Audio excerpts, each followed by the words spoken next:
quick one today, taking down a chandelier here. This one, see, grab my tools here. What I've got it resting on the refrigerator, because that'll work out good. And grab just a pair of channel locks. What this has is in the center, it's got this tightening deal that tightens up against the nut. I've got the power turned off at the switch. It may be better to turn it off at the breaker. I know my situation, so it's not for me. I can verify that it's turned off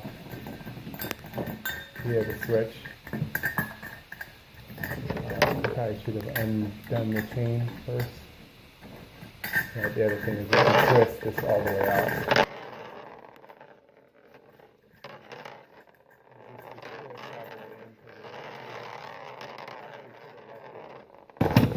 If I was hooking it up somewhere else, but I'm not. So there we go.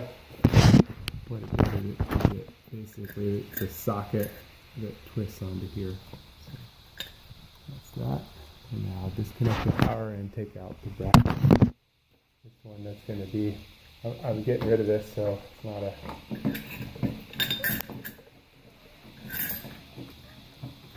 easy deal to take this out. Go to the power, and the switch for the power, so I'm verifying that I've got it out. Okay, I got my drill. I'm going to pull out those last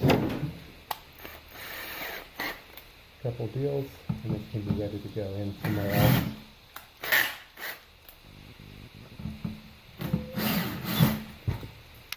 This one will be getting a ceiling fan in this area instead.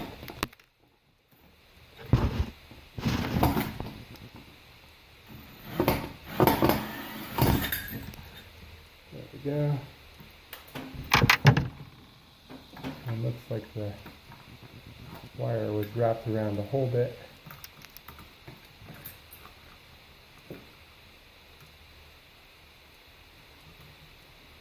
And it has no designated neutral wire for the light itself, but one wire goes to hot and one to neutral. There we go. There we go. All disconnected.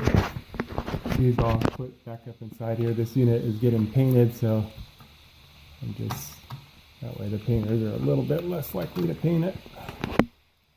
But there's the deal, ready to go. Can add extensions on the chain, a longer wire to do a longer stained glass deal, but there it is. That's the stained glass deal. Done deal.